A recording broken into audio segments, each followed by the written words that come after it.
Hello friends, मेरी आज की कहानी है दीपमाला।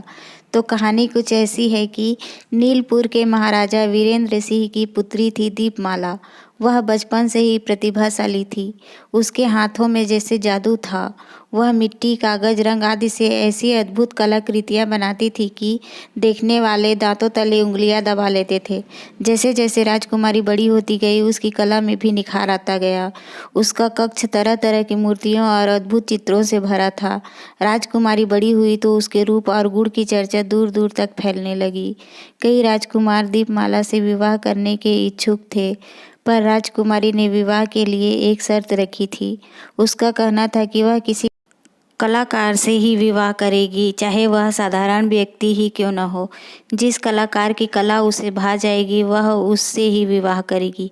राजकुमारी की यह घोषणा सुन कई कलाकार अपनी कला का नमूना लेकर राजकुमारी के पास आए। राजकुमारी कलाकृति को निहारती, सराहना करती, पर कलाकृति को उस स्तर का ना पाती जैसा वह चाहती थी। इसी तरह 2-4 वर्ष गुजर गए। महाराजा और महारानी बहुत चिंतित रहने लगे। एक बार राज दरबार में 2 युवक आए। वे बोले, महाराज, हम राजकुमारी के सामने अपनी कला का प्रदर्शन करना चाहते हैं। उन्हें राजकुमारी दीपमाला के कक्ष में ले जाया गया। राजकुमारी ने दोनों की बातें सुनी और कहा, आप दोनों को आवश्यक सामग्री खरीदने के लिए धन और 1 माह का समय दिया जाता है। आप अपने अपने काम में जुट जाएं। दोनों युवक 1 माह बाद राजकुमारी को अपनी कलाकृति दिखाने के लिए अपने घर ले गए। पहले राजकुमारी वीर सिंह के साथ उनके घर के कला कक्ष में गई। राजकुमारी ने देखा कि वीर सिंह ने पानी का कुंड बनाया है, जिसमें उतरने के लिए संगमरमर की अद्भुत सीढ़ियां हैं। पानी में कई गुलाबी कमल तैर रहे हैं। यही कुंड बनाया है तुमने? राजकुमारी ने पूछा। हाँ राजकुमारी जी, वीर सिंह ने नम्रतापूर्वक कहा।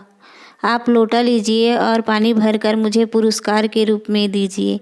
ठीक है। वीर सिंह से लोटा लेकर राजकुमारी भीगने के डर से वस्त्र समेटती कुंड के पास गई।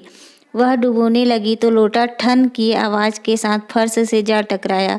जिसे राजकुमारी पानी का कुंड समझ रही थी, वह वीर सिंह द्वारा बनाई गई कुंड की तस्वीर मात्र थी। वीर सिंह ने इतनी सजीव बनाई थी कि वह असली लग रही थी। राजकुमारी ने कहा, वाह कलाकार, कमाल कर दिया तुमने। क्या कलाकृति बनाई है। तुम्हारी कला का जवाब नहीं। अब राजकुमारी दूसरे कलाकार सूर सिंह के साथ उसकी कलाकृति देखने गई। उसके कक्ष में प्रवेश करते ही उसने चारों ओर नजर दौड़ाई, पर राजकुमारी को कोई चित्र नजर नहीं आया। राजकुमारी हैरानी से बोली, कहाँ है तुम्हारी कला का नमूना? सामने बगीचे में है। सूर सिंह ने बगीचे की ओर खुलने वाले दरवाजे की ओर इशारा किया। दरवाजे से बाहर बगीचे का दृश्य नजर आ रहा था। बसंत ऋतु में कई तरह के फूल खिले हुए थे। हरी हरी घास थी। राजकुमारी आगे बढ़ी।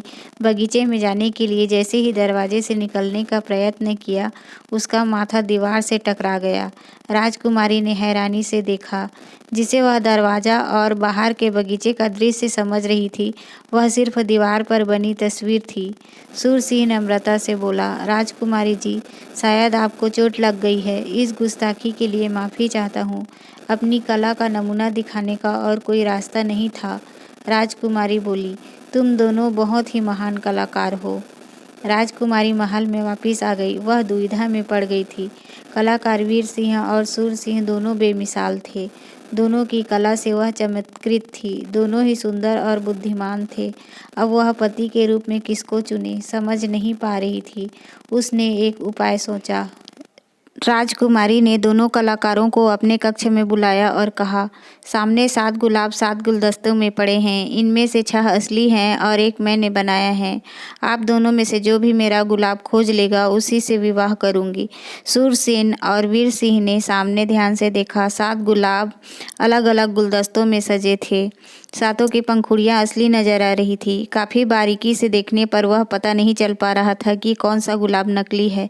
राजकुमारी जी, ऐसी कलाकृति मैंने पहली बार देखी है। मैं हार मानता हूँ। मैं नकली फूल नहीं पहचान सका।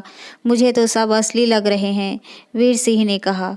तुम कहो सूर सिंह। सूर सिंह ने बोला, बाएं से तीसरे गुलदस्ते में रखा गुलाब आपके द्वारा बनाया गया है। वाह कमाल है, आपने कैसे जाना? लगता है मेरी कला में कुछ कमी रह गई जो आपने नकली गुलाब की पहचान कर ली। नहीं राजकुमारी जी, आपकी कला में कोई कमी नहीं रही। आपकी कला तो परिपूर्ण है। फिर तुम्हें नकली फूल का पता कैसे चला? उसका पता आपने स्वयं दिया, सूरसिंह बोला। मैंने, राजकुमारी ने आश्चर्यचकित होते हुए कहा। हाँ राजकुमारी जी, हर कलाकार अपनी कलाकृति को तारीफ और प्रसन्नता के भाव से देखता है। आपकी नज़रें भी बराबर तीसरे नंबर के गुलदस्ते पर ही जा रही थी। आपकी नज़रें इसी फूल पर टिकी थी। दूसरा यह कि बाकी सब 6 फूलों से प्राकृतिक महक आ रही थी, परंतु आपके द्वारा बनाया गया फूल गंध रहित था। बस इन्हीं दोनों बातों से मैंने आपके बनाए फूलों को आसानी से पहचाना, सूरसिंह बोला। राजकुमारी हार मानकर सूरसिंह से बोली, तुम महान कलाकार होने के साथ साथ बुद्धिमान भी हो, इसलिए मैं पति के रूप में तुम्हें चुनती हूँ। तो फ्रेंड्स, ये कहानी आपको कैसी लगी मुझे कमेंट करके बताइएगा। तो मिलते हैं फिर अगली कहानी में। Thank you.